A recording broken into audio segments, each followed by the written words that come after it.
It's Conduit News Radio with Paul Harrell. All right, welcome back, folks. This is Conduit News Radio with Paul Harrell. This is Josh Waters, guest hosting, filling in for Paul today. And I want to introduce you to a special guest we have on today. His name is Cary Cheshire. He is the Vice President for Texans for Fiscal Responsibility. And we'll just bring him on now. Cary, good morning.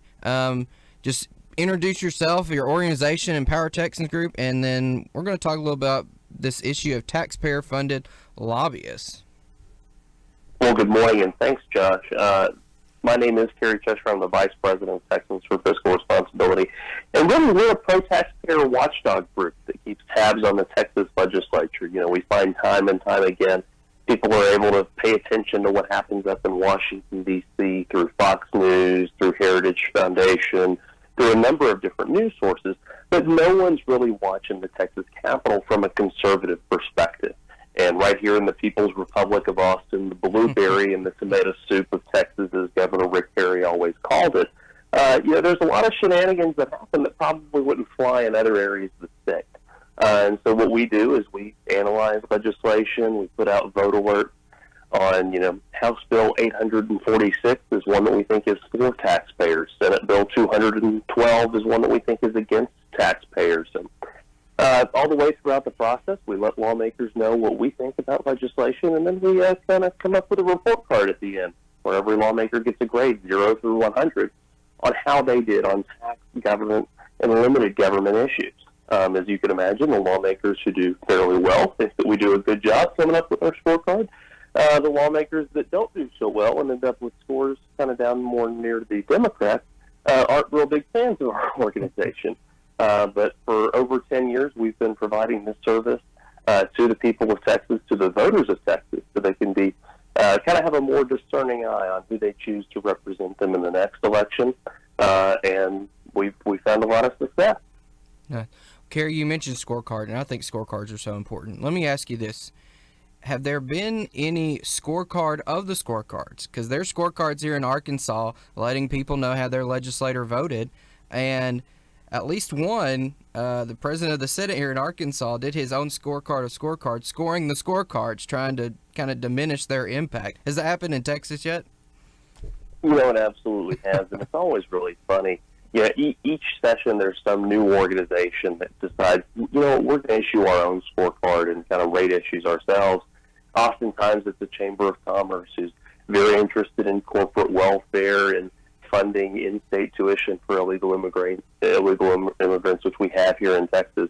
And what they'll do is they'll kind of go through and they'll cherry-pick votes, and then they'll come out with their own scorecard and their own lawmakers on it. But if you actually go and apply those votes, oftentimes, Democrat tax-raising state representatives and state senators have even higher scores than the Republicans. So it's just farcical.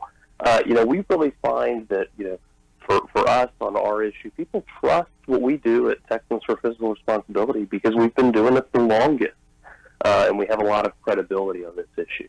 Nice. Well, I think scorecards are so important, but the issue I want to talk with you about is, and I was following this, I was Michael Quinn Sullivan, I follow him on Twitter, and it was fascinating reading his Twitter feed last night as this bill was going through the Texas House. But just let's back up first and talk about this issue of taxpayer-funded lobbyists. What is that, and how does it impact taxpayers?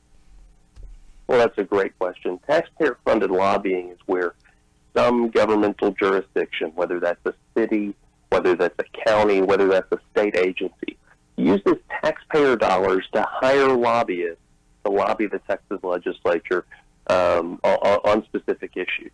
And we see this as a very pervasive problem here in the Lone Star State, with over 41% of lobbyists and almost $50 million each legislative session is being spent by governmental entities, oftentimes to lobby against taxpayers. So I'll give you an example. We've got a big property tax reform bill here in Texas. Texas has probably the fourth highest property taxes in the nation. We have some of the highest rates. We just don't have some of the highest appraisals because we're a low cost of living state. And there was a big reform trying to make it to where if local governments, city governments, county governments, school boards tried to raise taxes by more than 2.5% a year, that would trigger an automatic vote of the people, so that the people would have an opportunity to say, yes, tax us more, or, you know what, make do with what you've got. And just a legion of lobbyists descended on the Capitol, and they actually killed that legislation last session.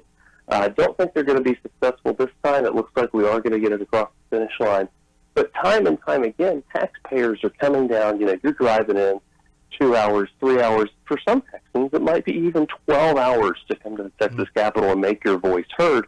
Meanwhile, your tax dollars are already being spent here within the halls of the Capitol to wine and dine legislators to vote against your interests. We just think that compelled speech is an absolute scourge. It's the antithesis of of the Republican government that our founding fathers gave us, and it's something that needs to end here in Texas.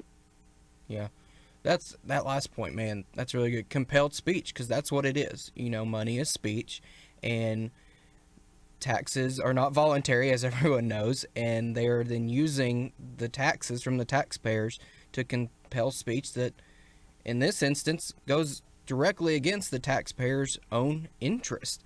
And you say almost $50 million, and half of the lobbyists are getting some kind of government check to lobby for. And these are what, cities and counties, school districts? Is that typically the entities that are pushing it? It's predominantly cities, counties, school districts, but I don't know exactly y'all's format of government up in Arkansas, but we've got emergency services districts, municipal utility districts, community college districts, healthcare districts, all kinds of governmental agencies. And then, of course, the actual governmental agencies themselves. The Texas Alcohol and Beverage Commission has registered lobbyists that are using taxpayer dollars to fight against regulatory changes and other things. And the kind of common pushback, actually 91% of Texans think that taxpayer-funded lobbying needs to be completely abolished. Wow. But there's some people that push back and say, well, don't you think that there might be a good public policy decision? And, maybe there is. But the problem is, I'm a taxpayer here in the city of Austin. And the legislative agenda for the city of Austin, which is advocated for on a $950,000 a year contract, both in Austin and in Washington, D.C., is to advocate for gun control, is to advocate for taxpayer funding for Planned Parenthood. Now, I don't support any of that as a fiscal conservative, as a true conservative, but some of my neighbors absolutely support those things. But just as I shouldn't be forced to subsidize this, I wouldn't expect them to be subsidizing a pro-life message or a pro-gun message.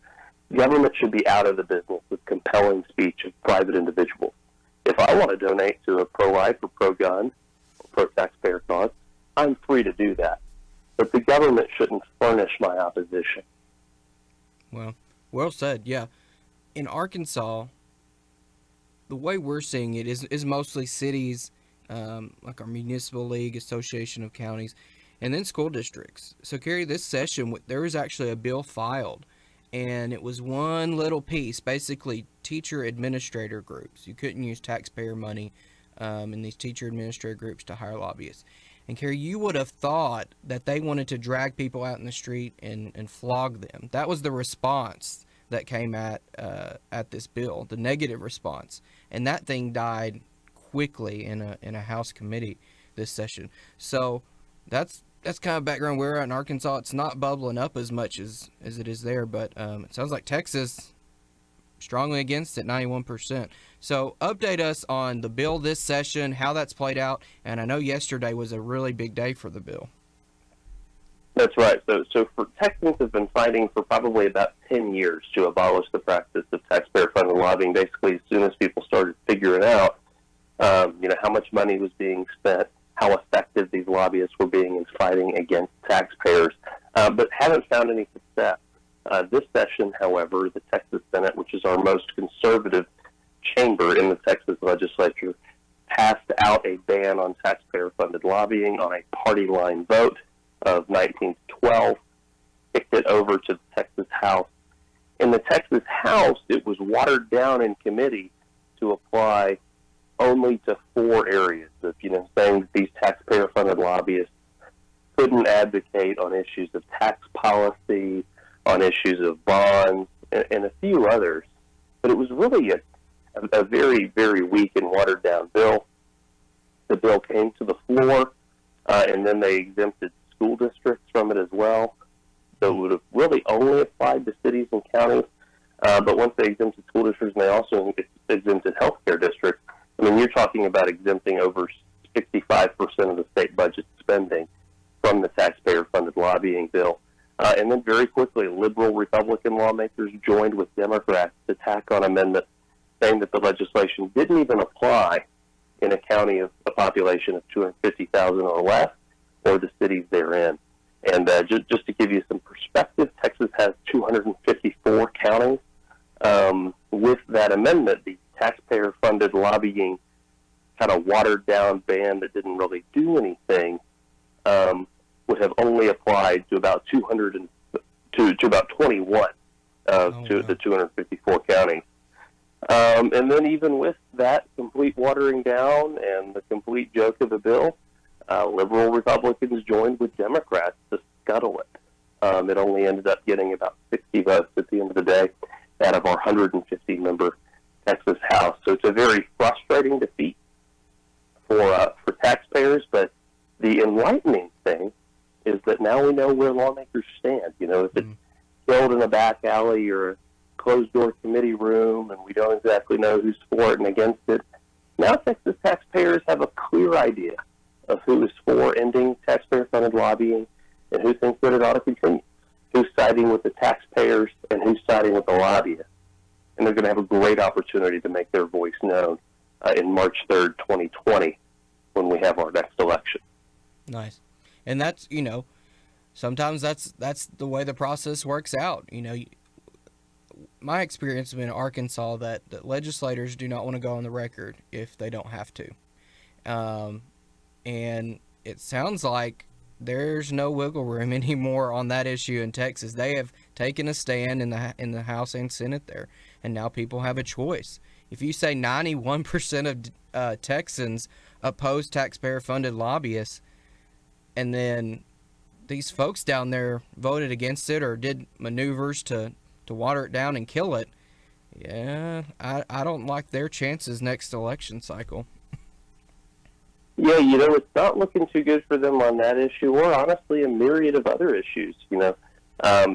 People actually, look at Congress and they think that it's, a great example of dysfunction. It's true, it is.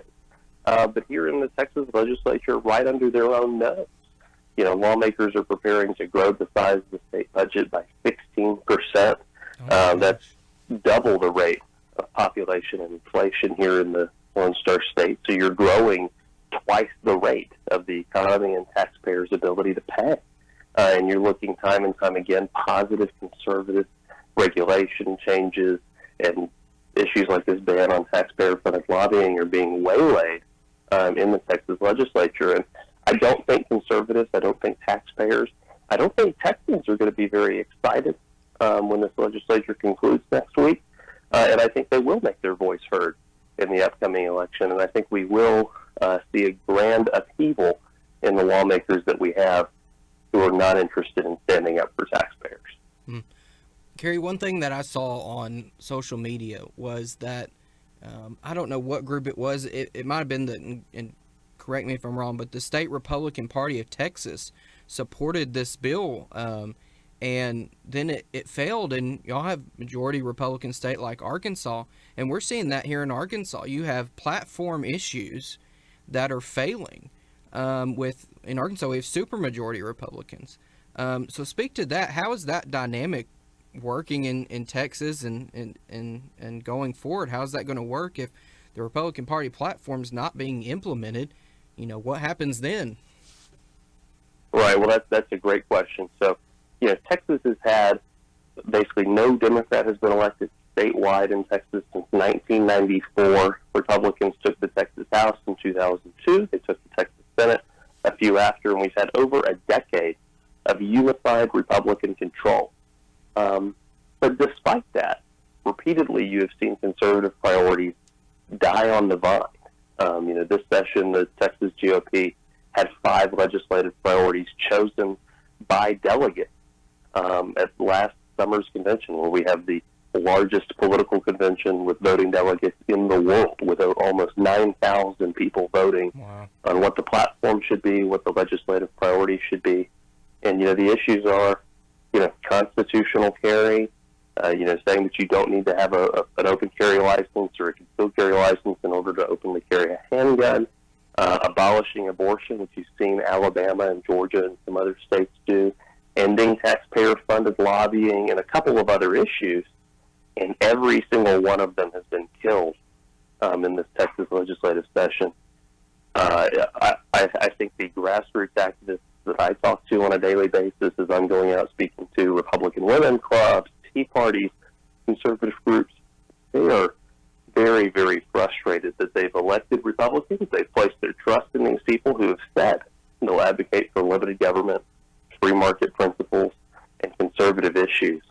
And watch them come down to Austin and side with the Austin lobby, side with the bureaucrats, side with the liberal media that has such an incestuous relationship with our Texas legislature. And I think as these lawmakers go back home to their districts, they're going to feel the wrath of their taxpayers who are frustrated that, despite the state coming in with a $10 billion surplus, we're looking at a property tax relief package that will not lower people's taxes. We're looking at taxpayer-funded lobbying legislation dying on the vine, pro-gun legislation dying on the vine. It's very frustrating as a Texan to watch Texas kind of fall back and other states take up the mantle of leadership within kind of the conservative movement. We kind of think here in Texas we're the crown jewel of the Republican Party. We've got the most electoral votes.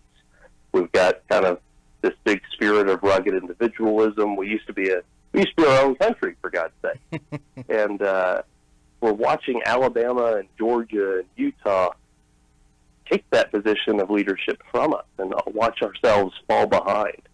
It's a very frustrating thing as a Texas Republican, because we're not used to second place. We're not used to third place. We're used to leading the nation. And unfortunately, right now, there's not a will within the Texas legislature to do that.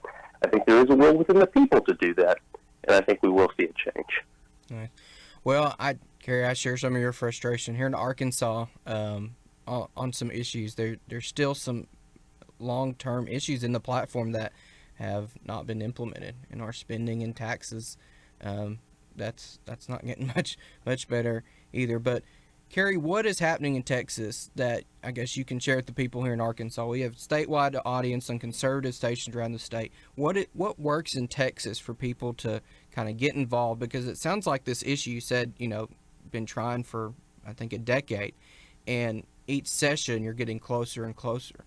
So you're, how they say it, marching the football down the field. I don't really like that analogy, because I think you should score a touchdown every time if you have the numbers. But what do people do in Texas that you would encourage people to do in Arkansas to try to implement these conservative Republican platform policies that we all say we support? Right. Well, that's a great question. To continue with your football metaphor, it's great to watch an air raid offense just throw something down the field. But it's honestly, if you watch Alabama, 3 yards and a cloud of dust that beats the tar out of both of our teams.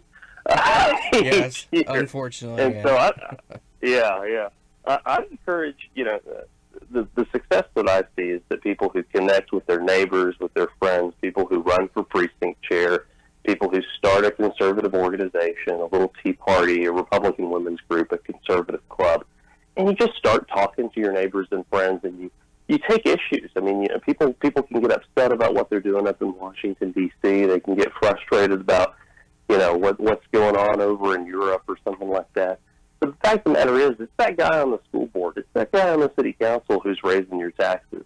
And it's your state representative who's not doing anything about it. It's your state senator who's not passing those platform issues.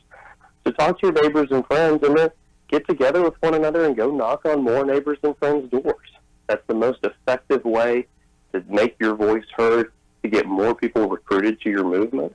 And it's all about waging campaigns against these people. There's a great quote by former Senator Everett Dirksen from Illinois that says, "Once I have felt the heat, I see the light."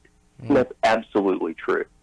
We absolutely have to hold our lawmakers' feet to the fire and make them understand that we expect them to deliver. We expect them to come back with real reforms or blood on their knuckles from fighting for it, or else we're going to replace them with somebody who will deliver. We're going to replace them with somebody who will get it across the finish line. And, the journey of 1,000 miles begins with a single step. It's as easy as organizing your friends and family and saying, hey, we're not going to vote for Representative Joe. Bubba, do you think that you can run? Daryl, do you think you could run this campaign? Let's get together. Let's change this. And even if you don't actually unseat that person in an election, you do kind of put the fear of Jesus into them. And typically they come back to the next legislature and they're voting a little bit differently. Politics is a game of inches, and you just got to show up. Nice. Cary, great interview. Thanks for coming on. That's Cary, Cheshire, Vice President of Texans for Responsibility. I'll give you the last word. Well, thanks so much, Josh. I, again, encourage y'all, if you're interested in learning more about what is going on at the Lone Star State, visit our website at texasscorecard.com. That's where we kind of provide some political coverage of what's going on in the Texas legislature and a few areas across the state from a conservative perspective of, kind of leaving the fake news behind and telling you what's actually happening. And then if you're interested in what votes exactly we choose and put on our fiscal responsibility index, go to index.empowertexans.com. We've got over 100 votes, and you can click on each one of them, see a video of what it is, why we included it, and see if you agree with us on that issue. See if you don't. And you can adjust the lawmaker's score accordingly. Thanks so much. Yeah. Well, thank you, Cary. Great information. That's TexasScorecard.com. You can see what's going on down in Texas. Appreciate you coming on, Cary. Very similar to what's going on in Arkansas.